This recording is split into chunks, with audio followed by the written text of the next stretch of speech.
अभिवादन स्वीकार कीजिए ब्रजेश मिश्रा का। और आप देखना शुरू कर चुके हैं द डिबेट। बहनों भाइयों, कल उत्तर भारत की राजनीति में एक बड़ा महत्वपूर्ण दिन है और ये दिन इसलिए महत्वपूर्ण है क्योंकि 2024 के पहले ये अपोजिशन का एक तरह से शक्ति प्रदर्शन है। कहाँ? पटना में। कौन आयोजित कर रहा है? नीतीश कुमार। कौन शामिल होगा? 17 दल और सब बड़े बड़े अपोजिशन क्यों इकट्ठा हो रहे हैं, आज हम इस बारे में चर्चा करने वाले हैं। बहन भाइयों, पटना के कल गांधी मैदान में कल एक बहुत बड़ा जमावड़ा होने जा रहा है। ये जमावड़ा देश भर के विपक्ष का है, उस अपोजिशन का जिसकी कवायद में पिछले 4 महीने से नीतीश कुमार ने तमिलनाडु से लेकर उत्तर प्रदेश तक का दौरा किया और गुजरात से लेकर उन्होंने नॉर्थ ईस्ट तक के से सपोर्ट की दरकार रखी। क्यों किया उन्होंने ये दौरा और क्यों इकट्ठा होने जा रहा है अपोजिशन कल बिहार में? कारण क्या है? हम उसके कारणों की समीक्षा करनी चाहिए क्योंकि अपोजिशन का उत्तर भारत में विशेष तौर पर यह बड़ा गठबंधन और इस गठबंधन की ब्रांचेस क्यों इंपॉर्टेंट हैं और इस देश की राजनीति में कल का दिन महत्वपूर्ण क्यों माना गया है। कल ये पता चल जाएगा कि अपोजिशन साथ रहने की संभावनाएं कितनी हैं, कौन है जो छिटक सकते हैं और कौन है जो एक रह सकते हैं। कल उन्हीं संभावनाओं को तलाशने की कोशिश होगी। कल मतभेद भी सामने आएंगे कि अपोजिशन के भीतर किन किन दलों में इंटरनल कन्फ्लिक्ट है, वो कन्फ्लिक्ट भी सामने आने वाली है। तो क्या होगा कल? कल 1-2 नहीं, 17 दल, 17 बड़ी पॉलिटिकल पार्टीज, तमिलनाडु से लेकर जम्मू कश्मीर से और पंजाब और दिल्ली से लेकर ममता बनर्जी की पार्टी तक। भले ही रैली कल हो, लेकिन ममता बनर्जी आज ही उन्होंने जाकर बिहार में मुलाकात की है लालू प्रसाद यादव और नीतीश कुमार से। इस पूरी कवायद के पीछे के कारण क्या हैं और इससे क्या हासिल होने वाला है? इस पूरी प्लेटफॉर्म में अपोजिशन के कांग्रेस का क्या रोल है, कांग्रेस इसमें क्या करने जा रही है? आज इन्हीं सारे मुद्दों पर हम चर्चा करेंगे। समाजवादी पार्टी भी इसमें सम्मिलित है, लेकिन 2 दल ऐसे हैं जो कंफर्टेबल नहीं है। बहुजन समाज पार्टी, आज मायावती ने स्पष्ट तौर पर 1-2 नहीं 4 स्टेटमेंट जारी किए और नीतीश कुमार पर बड़ी लानत मलानत भेजी। दरअसल मायावती को इस बैठक में न तो आमंत्रित किया गया, न उनसे बात की गई, न उन्हें बुलाया गया और न उनकी ज़रूरत महसूस की गई। लिहाजा मायावती का गुस्सा आज फूटा और उन्होंने ट्विटर पर काफ़ी कुछ लिखा है, जैसे मुंह में राम बगल में छुरी और इनसे नहीं हो पाएगा, जनता इनकी बातों पर विश्वास नहीं करती है, ये सब तमाम बातें कही हैं। दरअसल बीएसपी से दूरी इसलिए बरती जा रही क्योंकि उस पर यह इल्ज़ाम है कि वो भारतीय जनता पार्टी की अंदर खाने मदद करती है। अपना आम आदमी पार्टी में भी थोड़ा कन्फ्लिक्ट हो गई। उन्होंने कांग्रेस को अल्टीमेटम दिया है, अध्यादेश के विरोध में राज्यसभा में हमारा सपोर्ट करो, नहीं तो कल की रैली में नहीं आएंगे। और तो और जयंत चौधरी भी कट लिए चिट्ठी लेके कि हम बहुत हमारी कुछ पारिवारिक काम है, हम आ नहीं पाएंगे। पहले कहा था आएंगे, फिर चिट्ठी लिख दी आज कि नहीं आएंगे। तो जिसका मैं जिक्र कर रहा था कि इंटरनल कन्फ्लिक्ट भी सामने आएंगी, मुद्दे भी सामने आएंगे, क्योंकि कई जगहों पर ये दोनों भी एक दूसरे से लड़ रहे होते हैं अपोजिशन। वहाँ कैसे सामना होगा, वहाँ क्या करेंगे ये? जैसे कम्युनिस्ट और टीएमसी कांग्रेस कहाँ लड़ रहे हैं? पश्चिम बंगाल में। क्या अपनी ज़मीन छोड़ेंगे? नहीं। दिल्ली और पंजाब में कौन लड़ रहा है? कांग्रेस लड़ रही है, पंजाब में भी लड़ रही है, वहाँ आम आदमी पार्टी की सरकार है, उनसे कैसे लड़ेंगे? तो ये बहुत से कन्फ्लिक्ट भी हैं, लेकिन इस कन्फ्लिक्ट के बीच भी इस प्रकार का जमावड़ा करना ये एक बड़ी राजनीतिक पहल है। कुछ बयान सुने आप, फिर आज की चर्चा को हम आगे बढ़ाएंगे।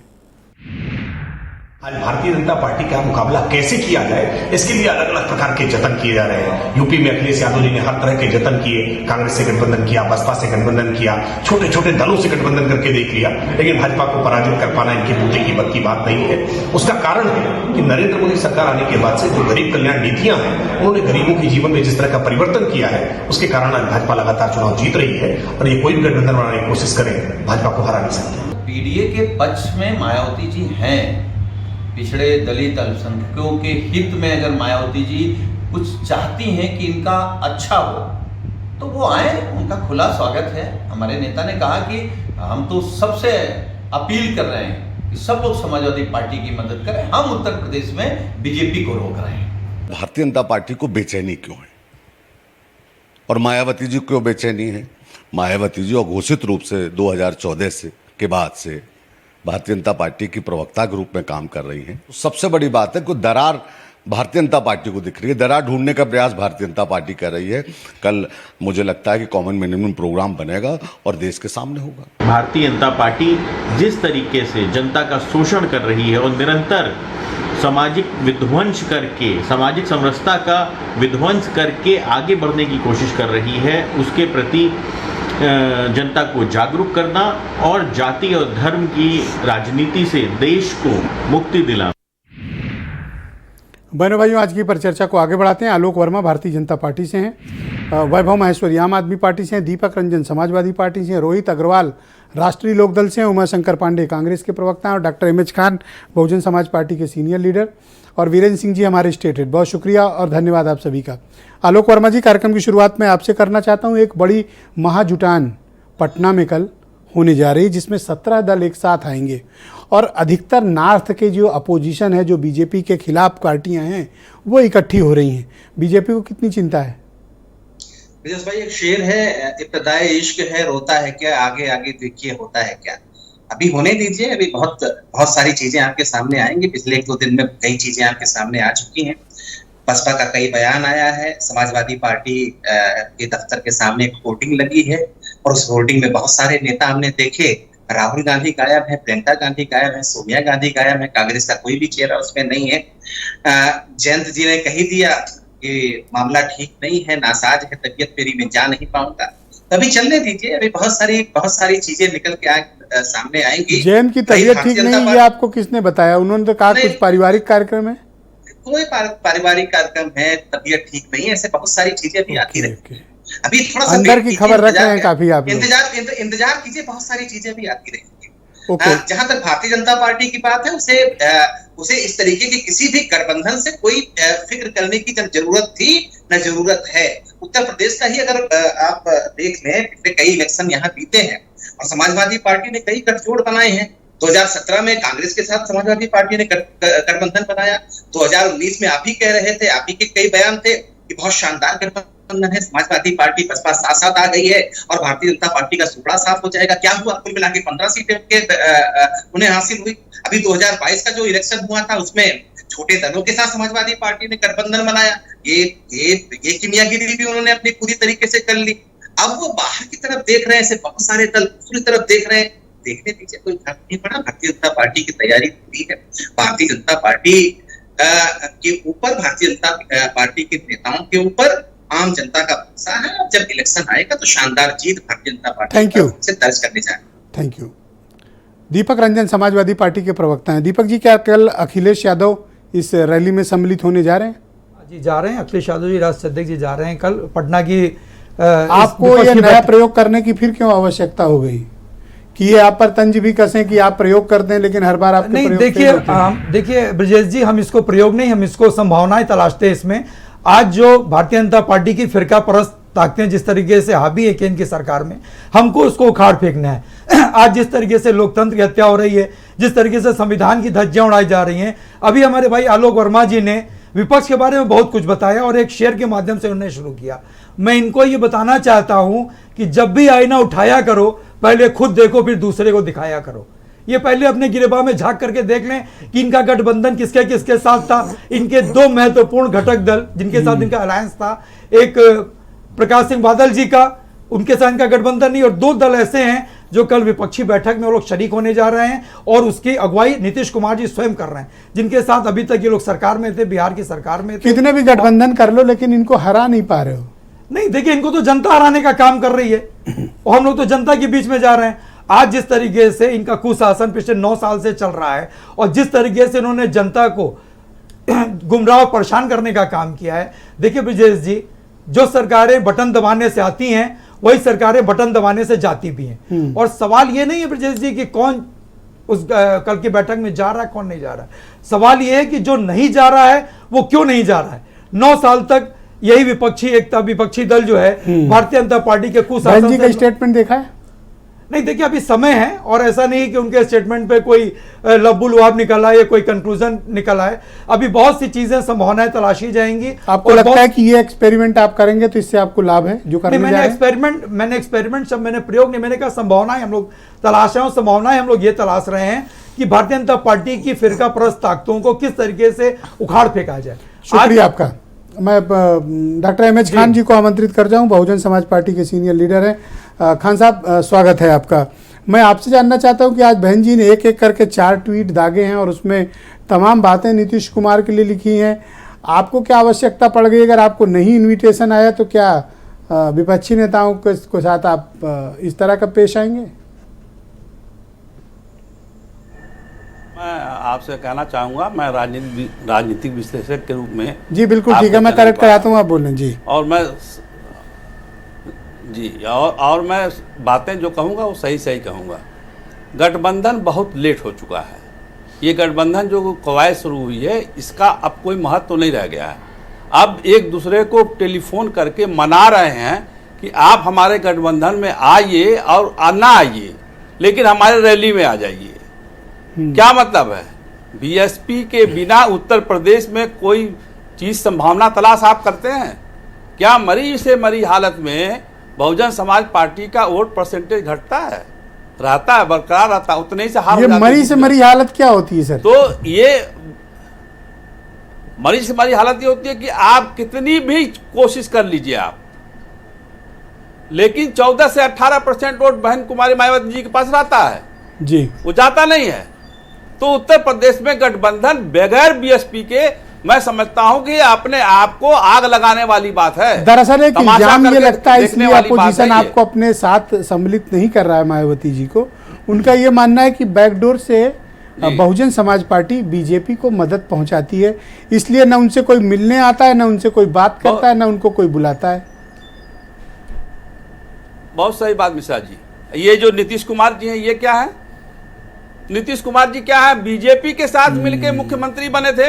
बहुत तगड़ा दांव मारा आपने खान साहब, ठीक कह रहे हो। तो खुला एब्सोल्युटली राइट है, बिल्कुल ठीक कहा आपने, बिल्कुल ठीक कहा आपने जी। तो फिर इनके साथ कौन खड़ा होगा कि कब नीतीश कुमार कहां भाग जाएंगे? भाई कह देना आसान होता है, करना नहीं। अब देखिए जयंत चौधरी जी ने कह दिया कि हमारे वहां कोई कार्यक्रम। पर आपको क्यों लगता है कि बहन जी को जो अपोजिशन आइसोलेट करता है, किनारे करता है और उनको अहमियत नहीं देता? इसके पीछे कारण क्या है? क्या राजनीतिक तौर पर कमजोरी, या फिर कारण वही है जो नीतीश कुमार वाला आपने फैक्टर बताया, बीजेपी? नीतीश कुमार जी चाहते हैं कि बीजेपी जीत जाए। नीतीश कुमार जी फिर भाग के बीजेपी में जाएंगे। ये गठबंधन कुछ नहीं है, ये कुछ नहीं, ये नाटक ड्रामा उनका है। जितने डरे हुए हैं, आप बताइए ना बिहार में कितना क्या हैसियत उनकी है? किनकी? नीतीश कुमार की? मोटरसाइकिल वाला मार सर, वो लगातार मुख्यमंत्री हैं सर, तो उनकी हैसियत है सर बिहार में। ऐसे आप खारिज नहीं कर सकते हैं नीतीश कुमार को। नहीं मिश्रा जी, लगातार देखिए, एक जादूगर होता है, वो दूसरों को बेवकूफ बना के लगातार भीड़ इकट्ठा कर लेता है। वही हाल उसका है।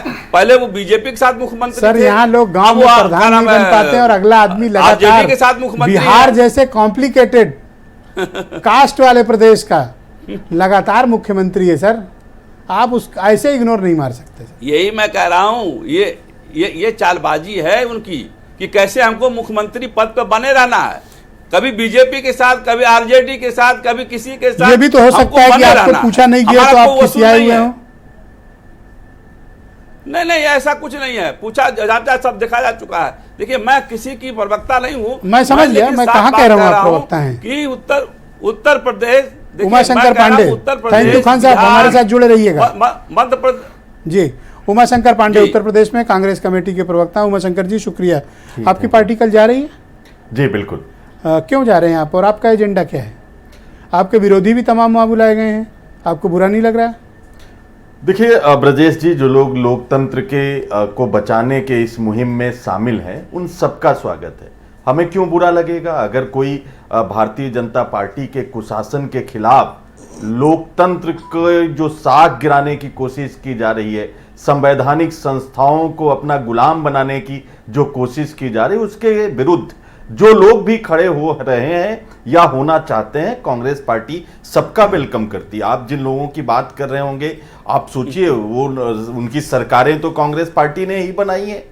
तमाम ऐसे दल हैं जो जिनको मुझे लगता है आप कह रहे हैं उनकी सरकार किसने बनाई? आपकी कृपा पे है, मतलब बाकी दल नहीं। मैं कृपा की बात नहीं कर, जनता की कृपा। आपने कहा मैंने सरकार बनवा दी, अरे भैया आपको कोई एहसान? मैं आप किसकी सरकार बनवा दोगे? ब्रजेश जी, मैं ये कह रहा हूं कि हमारा लोकतंत्र में भरोसा है।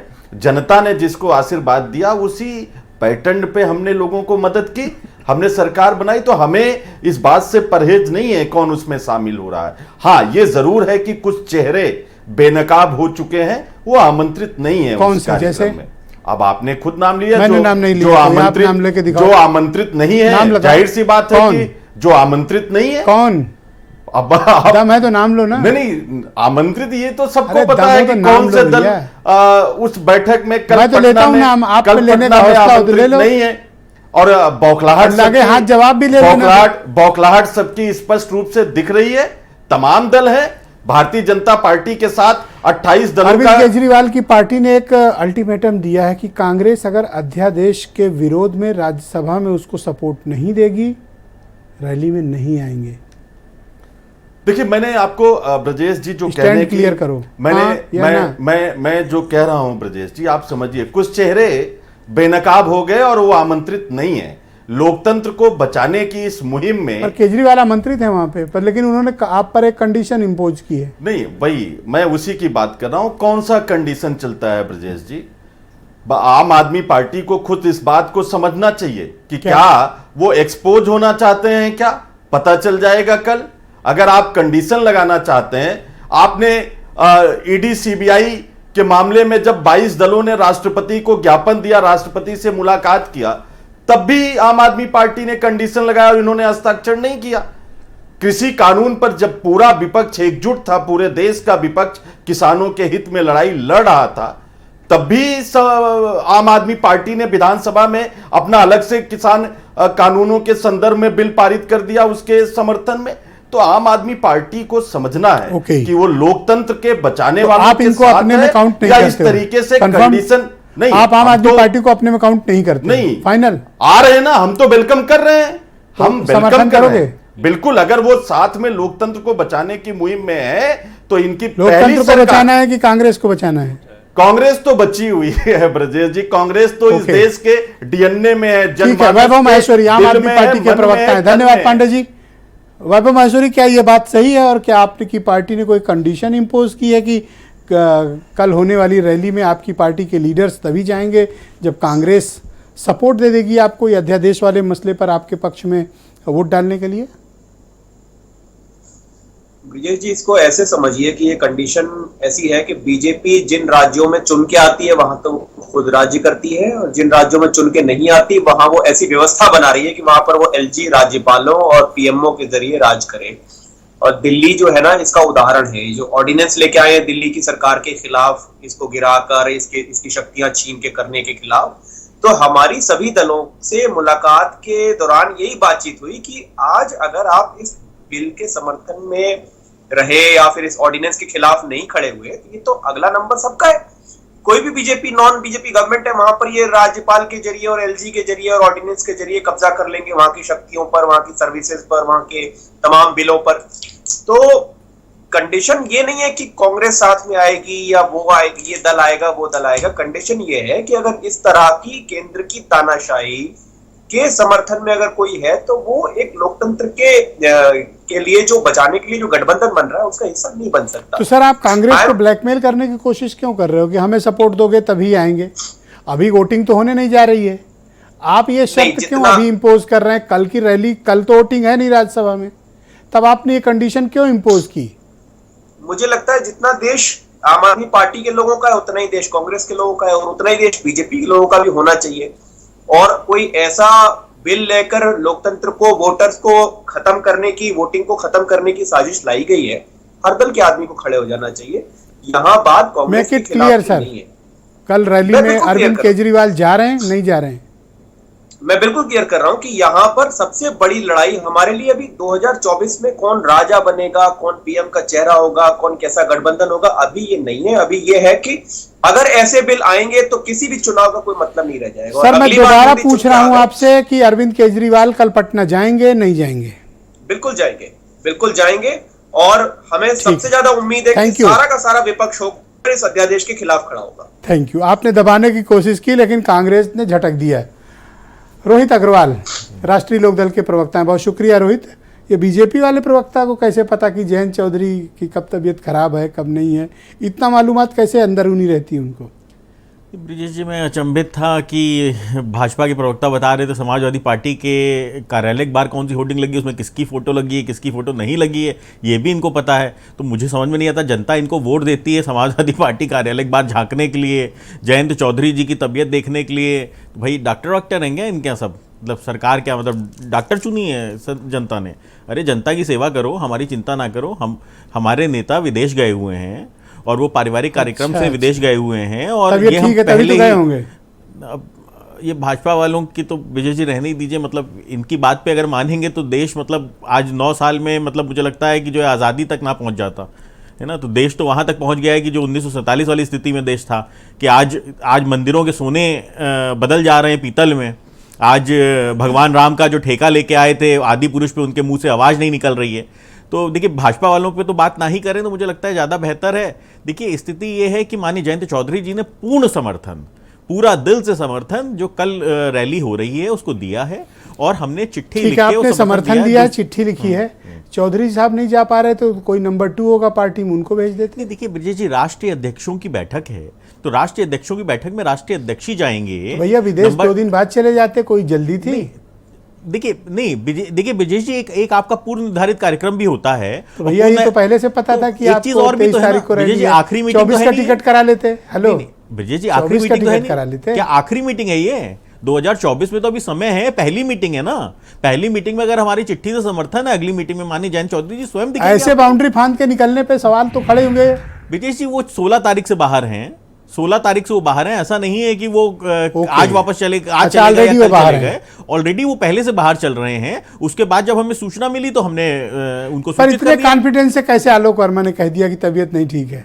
अब वही तो मैं पूछ रहा हूँ कि आलोक वर्मा कोई तो इंटरनल आप लोगों का कोई डिस्कशन चल रहा है, कोई इंटरनल बातचीत है, कोई इंटरनल अरेंजमेंट्स तो नहीं है? ये भी तो हो सकता है। इनसे कहिए कि जनता के मन की बात सुन लिया करें। कभी कभी विपक्षी दलों के कार्यालयों में ना झांका करें कि कौन बीमार है, कौन कहाँ पे भर्ती है, तो इस महाजुटान को आप लोग सपोर्ट करते हैं, इस जमावड़े को? बिल्कुल सपोर्ट करते हैं। और ये लोग जो भी फैसला कॉमन मिनिमम प्रोग्राम निर्धारित करेंगे वो आपको स्वीकार है, उसमें कोई अड़चन नहीं? नहीं, बिल्कुल ब्रिजेश जी, और ये पहली मीटिंग नहीं है, ये पहली मीटिंग है, आखिरी मीटिंग नहीं है। 2024 तक अभी कई और ऐसी मीटिंगें होंगी। तो कॉमन, तो क्या जयंत चौधरी का मैंडेट लेकर अखिलेश यादव जा रहे हैं?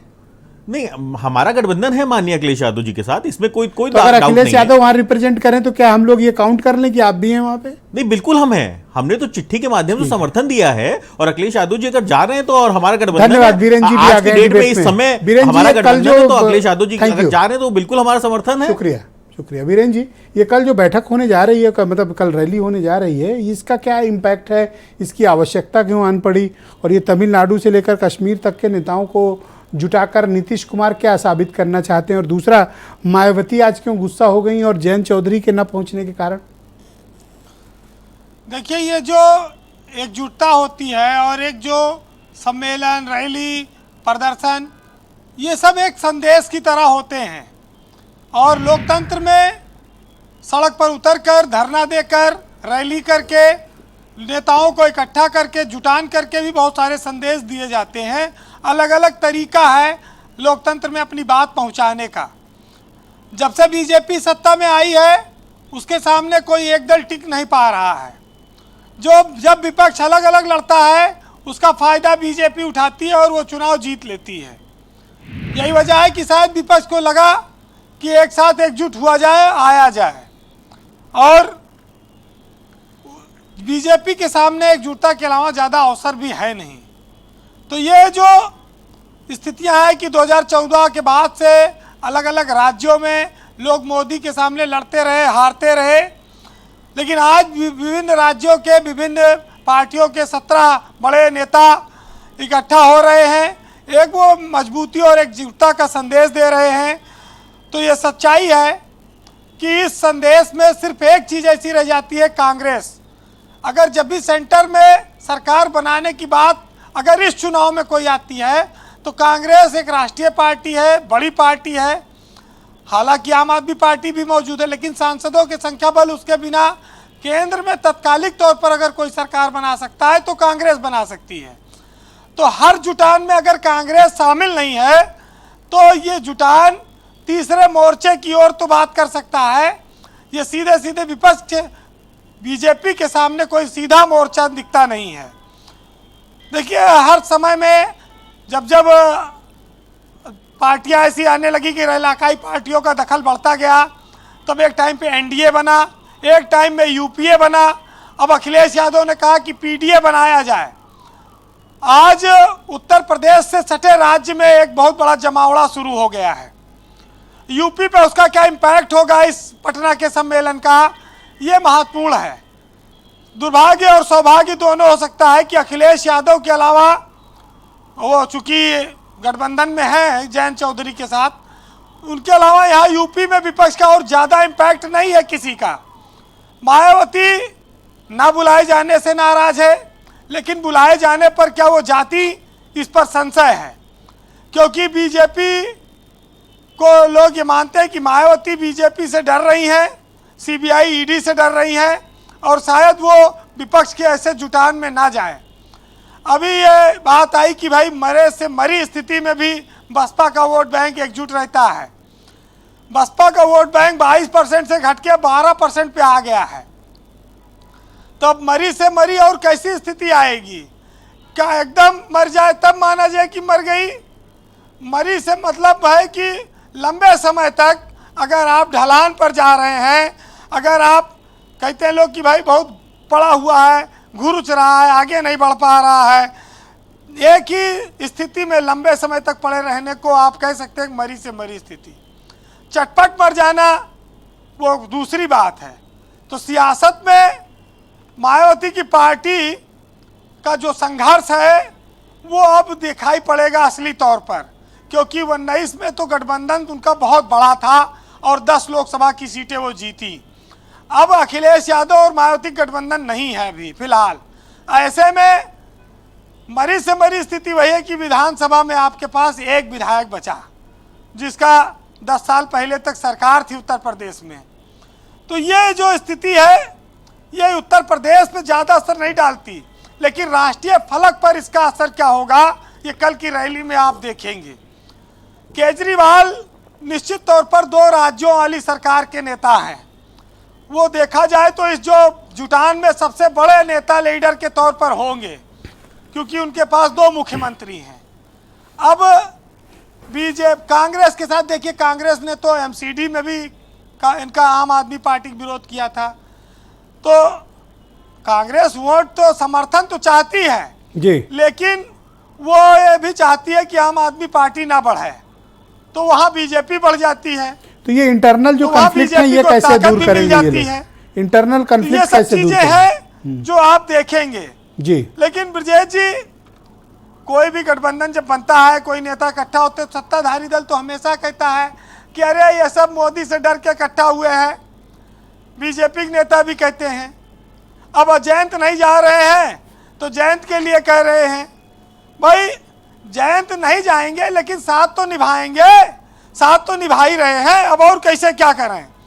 तो वही बात है जी कि हम अपना जुटान करें तो अच्छा है, मतलब हम करें तो रासलीला और तुम करो तो सारा कैरेक्टर ढीला। तो बात उतनी सी है ब्रजेश जी। जैसे एक बार एक सज्जन रेलगाड़ी में यात्रा कर रहे थे, छोटी सी कहानी, तो उनके बगल में एक लड़की आके खड़ी हो गई। तो उसने कहा कि क्या मैं बैठ जाऊं बगल में? तो लड़के को बड़ी खुशी हुई, सज्जन को बोले हाँ बिल्कुल बैठ जाइए, जगह खाली है। लड़की बैठ गई बगल में। तो लड़की ने कहा कि बड़ी प्यास लगी है, क्या आपका मैं पानी पी लूँ? तो उन्होंने बड़े खुशी से बोतल दे दिया, हाँ लीजिए बिल्कुल पीजिए। तो जब पानी पी लिया तो उसने कहा कि भैया अगला स्टेशन कौन सा आएगा? बस इतना कहते ही वो लड़का नाराज हो गया और कहा कि अब सीट खाली करो, हमें नींद आ रही है, हम सोएंगे। तो भैया कहते मान मामला बिगड़ गया। तो ये जो नेताओं के जो जुटान है, इसमें सब जैसे कोई किसी को भैया कहेगा, भैया बनाएगा, जैसे तैसे कांड हो जाएगा, बिगड़ जाएगा और सीट खाली करनी पड़ेगी। तो उसी तरह की स्थिति है। सुनिएगा कि सियासत में कोई बहुत ऊंचा बन जाए, ये अच्छा नहीं है। कहते हैं कि अच्छा नहीं है इतना बड़ा हो जाना, मेरा झुकना और तेरा खुदा हो जाना। और कहते हैं कि आंखों में पानी रखो, होठों पे चिंगारी रखो, और जिंदा रहना है तो तरकीबें बहुत सारी जारी रखो। और राह के पत्थर से बढ़ के कुछ नहीं है मंजिलें, और रास्ते आवाज देते हैं, सफर अपना जारी रखो। बहुत शुक्रिया वीरेंद्र जी, बहुत बहुत धन्यवाद ग्राउंड जीरो से अपना इनपुट और फीडबैक उपलब्ध कराने के लिए। बहन भाइयों, अभी अभी खबर आ रही है कि अरविंद केजरीवाल और भगवंत मान यानी दिल्ली के मुख्यमंत्री और पंजाब के मुख्यमंत्री पटना पहुंच चुके हैं और कल की रैली में सम्मिलित होने के लिए वो पटना में इस वक्त मौजूद हैं। यानी वो कल रैली में सम्मिलित होंगे। अब ये कन्फर्मेशन लगभग तय है, अगर अभी रात में तो पहुँच ही गए। और जयंत चौधरी की तरफ से भी अब ये स्टेटमेंट उनकी पार्टी ने दे दिया कि उनका रिप्रेजेंटेशन है और अखिलेश यादव अगर सम्मिलित हो रहे हैं तो ये माना जाए कि वो भी हैं, और पत्र भी लिखा है। तो यानी विपक्ष का एक बड़ा जमावड़ा, लेकिन ये जमावड़ा माइनस बीएसपी है। जब आप उत्तर भारत की राजनीति देखते हैं तो बीएसपी को आप इग्नोर नहीं कर सकते हैं। मिनिमम लास्ट असेंबली इलेक्शंस में उनके 12.5% वोट शेयर उनका रिकॉर्ड हुआ था। विधायक भले एक जीता, लेकिन मायावती उत्तर प्रदेश की राजनीति में 12-13% के वोट शेयर की एक बड़ी पार्टी है, लेकिन वो विपक्ष का हिस्सा नहीं है। बीजेपी के प्रवक्ता आलोक वर्मा मेरे साथ मौजूद हैं। आलोक जी, आप डिबेट के पहले चरण में कह रहे थे कि विपक्ष में एकता नहीं है, पर मुझे लगता है कि मायावती के अलावा जितने भी बड़ी पॉलिटिकल पार्टीज हैं सबके लीडर्स इसमें सम्मिलित हो रहे हैं। अब अभी जिस भाई भी राष्ट्रीय लोकदल के प्रवक्ता साहब बोल रहे थे कि कौन सा वोटिंग देख लिया, कौन सा वोट देख लिया, कहाँ देख लिया, कार्यालय के अंदर देख लिया। अरे साहब, कार्यालय के अंदर नहीं देखा साहब, आपकी सहयोगी पार्टी ने सरेआम लगा रखा है। सड़क है, सार्वजनिक सड़क है, आप भी जरा निकलिए अपने पार्टी कार्यालय से तो आपको दिखाई पड़ेगा कि सड़क पे क्या हो रहा है, देश दुनिया में क्या हो रहा है।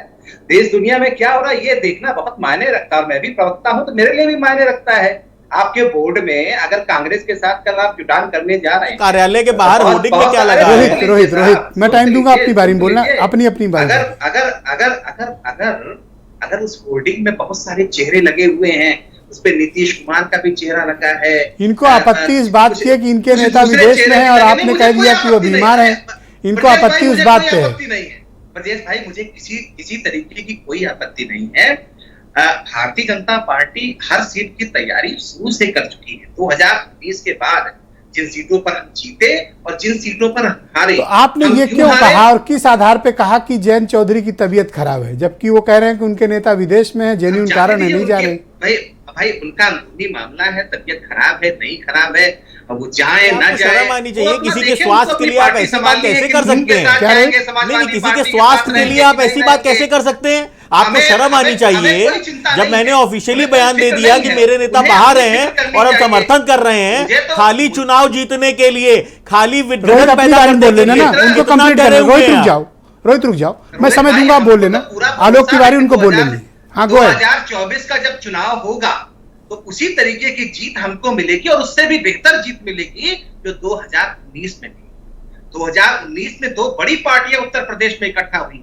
इतिहास था, इसे आप इग्नोर नहीं कर सकते, इसको आपको ध्यान रखना पड़ेगा। और इससे भी पहले जो दूसरे दल हैं वो भी साथ जुड़ करके खड़े हुए हैं। और उत्तर प्रदेश एक ऐसा प्रदेश है जहां का हर व्यक्ति जो है जागरूक व्यक्ति है, तो आप यहाँ बरगला नहीं सकते और पूरे देश पे बरगला नहीं सकते। मुझे लगता है कि माननीय नरेंद्र मोदी जी की जो छवि है, जिस तरीके का काम उन्होंने पिछले 9 साल में भारत के लिए किया है, जिस तरीके से देश दुनिया में उन्होंने काम किया है, मुझे लगता है कि पूरा देश। तो ये जो नॉन बीजेपी अलायंस तैयार हो रहा है, ये आपके लिए कोई फिक्र या चिंता की बात नहीं है?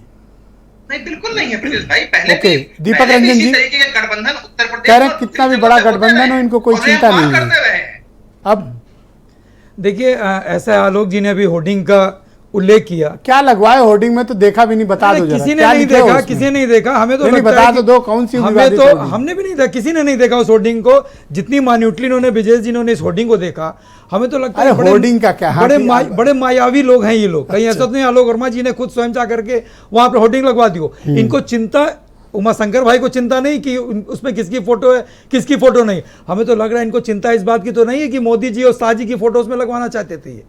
ये इतने ज्यादा परेशान क्यों है, किसकी होर्डिंग लगी, कौन बीमार है, कौन क्या है, कौन क्या नहीं है। कोई कॉमन मिनिमम प्रोग्राम अगर कल के रैली में बनता है तो आपको स्वीकार है वो? देखिए ब्रजेश जी, समाजवादी पार्टी का स्टैंड शुरू से क्लियर है। समाजवादी पार्टी ने बीजेपी से शुरू से दूरी बना रखी है और समाजवादी पार्टी एक ऐसी पार्टी है जो उत्तर प्रदेश में सीधे भारतीय जनता पार्टी से हर मोर्चे पर लड़ती दिखती है, चाहे वो किसानों की समस्या हो, नौजवानों की समस्या हो। एक इशू क्लियर करो कि आप उत्तर प्रदेश में आरएलडी के साथ मिलकर लड़ रहे हैं पूरी तरीके और कल मीटिंग में आप कांग्रेस के साथ मंच साझा करेंगे। ये सब कोई जानना चाहता है। एक सवाल पूरा हो जाने दीजिए कि क्या उत्तर प्रदेश में कांग्रेस भी आपके प्लेटफॉर्म पे रहेगी या फिर अकेले जाएगी?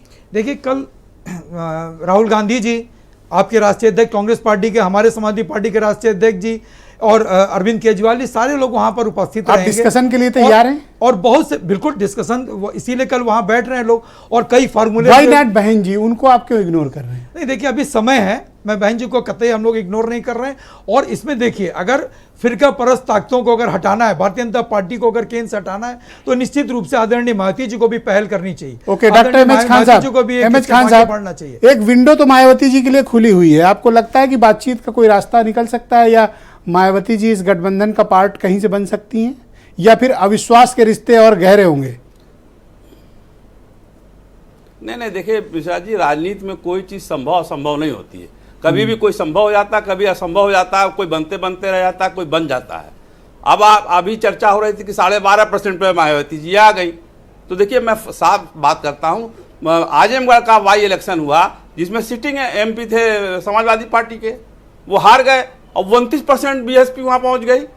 तो आगे जो बीएसपी को वोट मिल रहा है उस पर काउंट करेंगे कि पीछे कर काउंट करेंगे आप? सर, हम पीछे का तो नहीं काउंट करेंगे। सामान्य परंपरा थी कि जनरल इलेक्शंस को ही मानते हैं, वरना तो भी मैनपुरी का जोड़ेंगे, सपा का बहुत ज्यादा। और लेटेस्ट जो असेंबली बाई इलेक्शन हुए, आखिरी अपना दल ने 2 सीटें जीत ली। सर, आखिरी वोट जो मिला उसी को तुम नहीं, आखिरी वोट जो मिला उसी को तुम काउंट करेंगे आप कि पिछला वोट काउंट करेंगे आप? अच्छा, तो आपके हिसाब से बहन जी का शेयर ज्यादा है? देखिए, ये रैली हो रही नहीं, ये पॉलिटिकल फैसला है, वो खुद करेंगी या ये लोग नहीं कर रहे हैं तो वो करेंगी। ये तो मैटर अभी नजदीक आने दीजिए। अब लेट भी हो गया बहुत विपक्षी एकता का, और अभी ये रैली कर रहे हैं। ये रैली में अपनी अपनी बात रखेंगे। ये बैठ के गोल बंद होकर ये तय नहीं कर रहे हैं कि हमारा झंडा क्या होगा, हमारा वसूल क्या होगा, कौन कितने। सर, इतना क्यों आपको बुरा लग रहा है, इतना क्यों गुस्सा हो रहे हो आप, और क्यों अगर ये इकट्ठे हो रहे हैं तो आपको तकलीफ क्यों है? हताश कर रहे हैं। ये नीतीश कुमार जी का खेल पूरी दुनिया जानती है कि वो क्या करने वाले हैं। उनके साथ खड़ा होना अपने आप को गड्ढे में डालने के बराबर है। ओके, उमा शंकर पांडे जी, इनको साथ नहीं होना क्या प्रॉब्लम है उधर बीएसपी की तरफ, और क्यों ऐसे ही कह रहे हैं खान साहब? पांडे जी, जी आ रही आवाज मेरी? क्यों तो ऐसे बोल रहे हैं ये? देखिए, जैसी करनी वैसी भरनी होती है ब्रजेश जी। 2% वाले 12% पे उंगली उठाएंगे? नहीं, बात 2% की नहीं है। हम और मायावती जी तो दोनों नगर निकाय के चुनाव में बराबर का हमारा प्रदर्शन रहा है। 4 महापौर की सीटों पर ये दूसरे नंबर पे रहे, 4 पर हम भी दूसरे नंबर पर। अरे खान साहब, गुस्सा ना करो, छोड़ दो, इनको बोलने दो। और विधानसभा में अब देखिए, ये तो उत्तर प्रदेश में 1.5% वोट पाए हैं। विधानसभा में एक विधायक इनके हैं और 2 विधायक हमारे हैं। मैं आरएलडी को नहीं कह सकते ये भाई। खान साहब बोल दिया। नहीं, उनका गला ना पकड़ो खान साहब, मैंने कह दिया है। सुपवा हंसे चलनिया हंसे जेके 72 छेद। देखिए, ये गुस्सा अपना तैयारी, ये गुस्सा इनका जायज है। अगर मायावती जी अपना गुस्सा ट्विटर पर दिखा रही हैं तो एमएच खान जी को टीवी पर तो दिखाना ही चाहिए। मैं इस मामले में एमएच खान जी के साथ हूं, लेकिन देखिए पूरे आप 9 साल तक आधा मिनट मायावती जी डरी सहमी भारतीय जनता पार्टी के पर्दे के पीछे से अलायंस बने हुए हैं। सोनिया गांधी जा रही है। ऐसी स्थिति में अब मायावती जी सोचती हैं कि उधर भी रहेंगी, इधर भी रहेंगी। तो कैसे ये और संभव ये है? सब लोग ब्रजेश दांव जी? खेलते हैं। आप कभी दलितों खान के- साहब थोड़ा रुक जाओ, खान साहब कभी इटली चले दलितों- जाते हैं। अरे खान साहब आप थोड़ा रुको, सुन लो। दलितों के खान साहब रुक जाओ। मायावती जी ने खान साहब रुक जाओ, जरा सुन तो लो दलितों इनकी। के ऊँटों की सौदागर बन गई और दौलत की बेटी क्या बनकर सुनेगी? उनको क्या ठगने का सुनेगी? काम इनकी किया। कौन सुनेगा? उसका अब तो मायावती जी अरे कांग्रेस पार्टी है, आप कैसी बात कर रहे हो? क्यों नहीं सुन रहे? है। कांग्रेस है वो। 85 एमपी लड़ने की हैसियत में नहीं है ये अरे कैंडिडेट ढूंढ क्या लें तो बात करें बताइएगा। मायावती जी की? अब मुझसे देखिए, आप 25 से 30 सीटें आपका खाली गुस्सा जाएंगी। मैं समझ सकता हूँ। आदमी आपकी नहीं नेता मिलेंगे गुस्से में है, इनको आमंत्रित आदमी ही नहीं नहीं मिलेंगे है, लड़ने तो आपका वाले। गुस्सा Thank you। कहाँ जायज है। लड़ाएंगे? किसको लड़ाएंगे? लेकिन मायावती जी आप Thank अपना you। निर्वासन वहां झेले बैठ के, अब उनको मुझे नहीं लगता कोई आमंत्रित करने वाला है, क्योंकि आप ऐसे पर्दे मत के- कहो पांडे जी, ये तो आप नहीं, थोड़ा पर्दे के पीछे नहीं, आप पांडे जी ये भाजपा- गलत बोल रहे हैं। नहीं, आप लोकतंत्र के यही पीठ में घमंड चूड़ा ले गया घोंपेंगी इनको। यही और हम घमंड ये इनको ले गया। सोचेंगी कि आप आमंत्रित भी होंगी। ऐसा कहाँ संभव है? आप थोड़ी तय करेंगे कि दलितों कौन को इनवाइट आपने किया जाए, क्या कौन न किया जाए। आप आपने ऐसी दलितों भाषा के- क्यों बोल रहे हैं? नहीं, महंगाई आप जब क्यों ऐसी बढ़ती है, भाषा बोल रहे हैं? ब्रजेश जी, अगवा महंगाई हुआ बढ़ती क्या? है तो सबसे आप ज्यादा इतनी नुकसान इतनी बड़ी गरीबों दलित को लीडर, होता है। 12.5% वोट शेयर उनका, आप ऐसे आप बोलेंगे सबसे उनके लिए? ज्यादा नुकसान गरीबों को धन्यवाद। होता है। वैभव माहेश्वरी जब की जब स्क्रीन पे लाए गए। प्राइवेटाइजेशन शुक्रिया। होता है, धन्यवाद। सबसे ज्यादा नहीं, नुकसान पांडे जी, गरीबों को होता है, पांडे जी, दलितों को होता है, पिछड़े वर्ग पांडे को जी, होता आप है। बहुत उत्तेजना मायावती के जी शिकार को हैं। नहीं रुक जाएं आप। नहीं, मैं बिल्कुल उत्तेजित आप बहुत नहीं हूं। उत्तेजित हैं। मैं उत्तेजित 2% वोट लेके इतना गुस्सा होना ठीक बात नहीं है। यहाँ बड़े बड़े वोट शेयर लिए बैठे लोग चुप हैं। वैभव माहेश्वरी जी, दरिया में तो अरविंद जाके केजरीवाल तो फड़फड़ाता है फाइनली पहुंच गए हैं पटना। चिराग जो तो बुझने अब वाला आपने होता अपनी है, कंडीशन देखने वापस ले लगता ली। देखिए, एक तरह तो पांडे आपको ही थोड़ा- झुकना पड़ा। थोड़ा देखिए, वैभव माहेश्वरी, सुनते रहिए, मायावती जी का भी पांडे जी ध्यान धन्यवाद। रखिए। वैभव जी, आपको तो कंडीशन वापस लेनी पड़ी, थोड़ा झुकना तो पड़ा, पहुंच गए। आपके डिबेट में ही जवाब मिल गया कि वो वहां जाएंगे या नहीं जाएंगे, वो वहां पहुंच गए हैं।